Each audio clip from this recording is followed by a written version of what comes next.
ሰላም ጤና ይስጥልኝ። ፈጣን መረጃዎችን ትክክለኛነታቸውን አጣርቶ ለእናንተ የሚያደርሰው የፈጠነ ሚዲያ ነው። በዛሬ የዜና እትማችን በዋይት ሃውስ ጋዜጠኞች የራት ግብዣ ላይ የተሞከረው አስደንጋጭ ጥቃትና የዶናልድ ትራምፕ ምላሽ፣ በአርቲስት ቴዲ አፍሮ ዙሪያ እያነጋገሩ ያሉ አዳዲስ መረጃዎችና በመርካቶ ቅጠል ተራ የተጀመረውን ግዙፍ የመኖሪያ መንደር ግንባታን ጨምሮ ሌሎች መረጃዎችን ይዘንላችሁ ቀርበናል። በዋይት ሃውስ ጋዜጠኞች የራት ግብዣ ላይ የተሞከረው አስደንጋጭ ጥቃትና የትራምፕ ምላሽ፣ ተጽዕኖ ስታሳድር ይከታተሉሃል፣ ተጽዕኖ በማትፈጥርበት ጊዜ ደግሞ ይረሱሃል። ይህንን ንግግር ፕሬዚዳንት ዶናልድ ትራምፕ የተናገሩት በዋሽንግተን ሂልተን ሆቴል ከተሰነዘረባቸው የግድያ ሙከራ ለጥቂት ከተረፉ በኋላ ነው። ትላንት ምሽት በአሜሪካ ፖለቲካ ውስጥ ትልቅ ስፍራ በሚሰጠው የዋይት ሃውስ ዘጋቢዎች የራት ግብዣ ላይ ምን ተከሰተ? የታጠቀው ግለሰብ የፕሬዚዳንቱንና የከፍተኛ ባለስልጣናቱን ደህንነት እንዴት ሊያሰጋ ቻለ? ዝርዝሩን እንደሚከተለው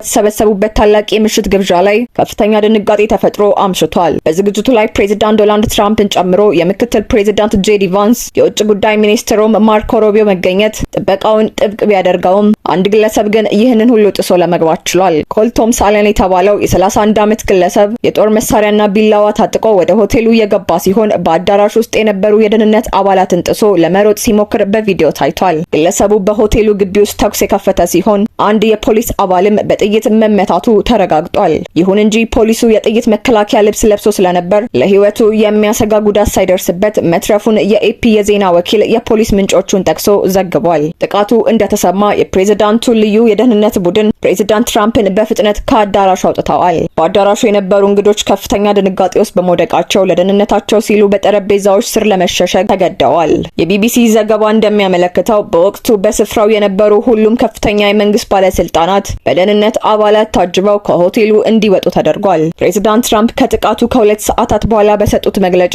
ድርጊቱን የፈጸመውን ግለሰብ የታመመ ሰው ሲሉ የገለጹት ሲሆን በደህንነቱ ፈጣን እርምጃዎችም ማመስገናቸውን ገልጸዋል። ሆኖም ከሁሉ በላይ ትኩረት የሳበው ንግግራቸው ተጽዕኖ ስታሳድር ይከታተሉሃል፣ ተጽዕኖ በማትፈጥርበት ጊዜ ደግሞ ይረሱሃል የሚለው ነበር። ይህ ንግግር ትራምፕ ለሚደርስባቸው ተቃውሞም ሆነ ጥቃት ያላቸውን ፍልስፍና የሚያሳይ ነው። በፖለቲካ ተንታኞች እይታ ንግግሩ ትራምፕ ያላቸውን ከፍተኛ ተጽዕኖ ፈጣሪነትና በዚህም ምክንያት የሚመጣባቸውን አደጋ እንደ ተራ ነገርና እንደ ውጤታማነታቸው ማረጋገጫ አድርገው እንደሚወስዱት ያሳያል። ይህ ጥቃት በአሜሪካ ከፍተኛ የደህንነት ጥበቃ በሚደረግላቸው ስፍራዎች ላይ እንኳን ሳይቀር ያለውን ክፍተት አጋልጧል። ግለሰቡ እንዴት ታጥቆ እስከ አዳራሹ መድረስ እንደቻለ አሁንም ምርመራ እየተደረገለት ይገኛል። የዋይት ሃውስ ዘጋቢዎች ማህበርም በክስተቱ የተሰማውን ድንጋጤ ገልጾ የጋዜጠኞችና የባለስልጣናት ደህንነት ቅድሚያ ሊሰጠው እንደሚገባ አሳስቧል። ከአሜሪካው አስደንጋጭ የግድያ ሙከራ ዜና ወጣ ብለን አሁን ደግሞ ወደ ሀገር ውስጥ መረጃችን እናልፋለን። ሰሞኑን በማህበራዊ ሚዲያና በተለያዩ የዜና አውታሮች ከፍተኛ መነጋገሪያ ወደ ሆነው የአርቲስት ቴዲ አፍሮ ጉዳይና የፌዴራል ፖሊስ ምላሽ እንደሚከተለው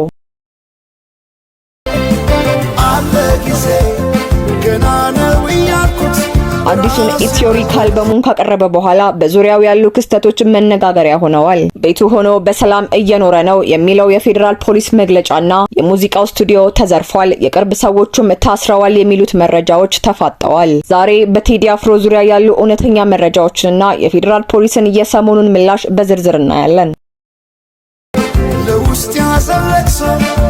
እሱና በቅርብ ሰዎች ላይ ጫናዎች እየደረሱ መሆኑን የተለያዩ መገናኛ ብዙሃን ዘግበዋል። በተለይም የጀርመን ድምጽ ሬዲዮ የአርቲስቱን የቅርብ ሰዎች ዋቢ በማድረግ እንደዘገበው በአዲስ አበባ ሴሚሲ አካባቢ የሚገኘው የአርቲስቱ የሙዚቃ ስቱዲዮ በታጠቁ አካላት ተሰብሮ ተዘርፏል። በዝርፊያው ወቅት ያልታተሙና ለወደፊት የታቀዱ የሙዚቃ ስራዎች ያሉባቸው ፋይሎች መወሰዳቸው ተነግሯል። በስፍራው የነበሩ ጥበቃዎችም ድብደባ እንደደረሰባቸው ተመልክቷል። ከዚህም በተጨማሪ የአርቲስቱ ረዳት ማናጀርና የረጅም ጊዜ የቅርብ ጓደኛው መታሰራቸው ተሰምቷል። ይህ መረጃ በማህበራዊ ሚዲያ ላይ ከፍተኛ መነቃቃትን የፈጠረ ሲሆን ብዙዎች አርቲስቱ በአልበሙ ይዘት ምክንያት ጫና እየደረሰበት ነው የሚል ግምት እንዲይዙ አድርጓል። ኢክፋ ኢትዮጵያ እንደገለጸው ጉዳዩን አስመልክቶ የፌዴራል ፖሊስ የወንጀል ምርመራ ኦፕሬሽን ዋና መምሪያ ኃላፊ ምክትል ኮሚሽነር ሙሊሳ አብዲሳን አነጋግሯል። ምክትል ኮሚሽነሩ በሰጡት ማብራሪያም ፌዴራል ፖሊስ በአሁኑ ሰዓት በአርቲስት ቴዎድሮስ ካሳሁን ላይ የሚመረምረው ምንም አይነት የወንጀል ምርመራ እንደሌለና አርቲስቱ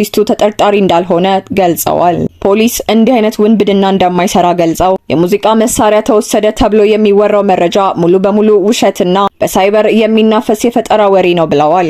ሰው ሊታወቅ ይችላል፣ ወንድምህ ወይም ጓደኛ ሊታሰር ይችላል። እኛ ግን ሰውን ከማን ጋር ይውላል ብለን አናስርም በማለት ግለሰቦቹ ሊታሰሩ የሚችሉት በፈጸሙት የወንጀል ተሳትፎ እንጂ ከአርቲስቱ ጋር ስላላቸው ግንኙነት እንዳልሆነ አስረድተዋል። አንዳንዶች አርቲስቱን እንደ ማስያዣ በመጠቀም የፖለቲካ አጀንዳ ለማራገብና ህዝብን ለማሸበር እየሞከሩ ነው ሲሉ ምክትል ኮሚሽነሩ ወቅሰዋል። በአንድ በኩል የጀርመን ድምጽና ሌሎች መገናኛ ብዙሃን የአርቲስቱን የቅርብ ሰዎች ዋቢ አድርገው ዝርፊያ መፈጸሙን ሲዘግቡ፣ በሌላ በኩል የጸጥታ ተቋም ድርጊቱን የፈጠራ ወሬ ማለቱ ጉዳዩን አሻሚ ያደርገዋል። አርቲስት ቴዎድሮስ ካሳሁን ሆነ ማናጀሩ እስካሁን በይፋ የሰጡት መግለጫ ለመኖሩ ደግሞ ለተለያዩ ግምቶች በር ከፍቷል። ፖሊስ መግለጫ አልከለከልንም፣ በሞባይልም ቢሆን መናገር ይችላል በማለት አርቲስቱ የመናገር ነጻነት እንዳለው ቢገልጽም በደጋፊዎቹ ዘንድ ግን አሁንም ስጋት እንዳለ ይታያል። እንደ ፌዴራል ፖሊስ መግለጫ ከሆነ ቴዲ አፍሮ በሰላም ቤቱ ይገኛል፣ ምንም አይነት ክስም የለበትም። ሆኖም የቅርብ ሰዎቹ መታሰርና የስቱዲዮው ሁኔታ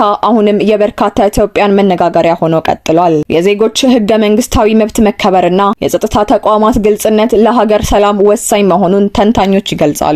በአርቲስቱ ዙሪያ ያሉ መረጃዎች እንዲህ ያሉ አሻሚ ገጽታዎችን ይዘዋል። እኛም አዳዲስ መረጃዎች ሲኖሩ የምናሳውቃችሁ ይሆናል። አሁን ደግሞ ወደ አዲስ አበባ መርካቶ ስላለው መረጃ የአካባቢውን ነዋሪዎች የቤት ባለቤት የሚያደርገው አዲስ ፕሮጀክት በይፋ ተጀምሯል። በመርካቶ ቅጠል ተራ ዘመናዊ የመኖሪያ መንደር ግንባታ ተጀመረ። የአዲስ አበባ ከተማ አስተዳደር በመርካቶ አካባቢ በተለምዶ ቅጠል ተራ እየተባለ በሚጠራው ስፍራ የነዋሪዎቹን የኑሮ ደረጃ የሚያሻሽልና የአካባቢውን ገጽታ የሚቀይር ግዙፍ ዘመናዊ የመኖሪያ ቤቶች ግንባታ በይፋ አስጀመረ።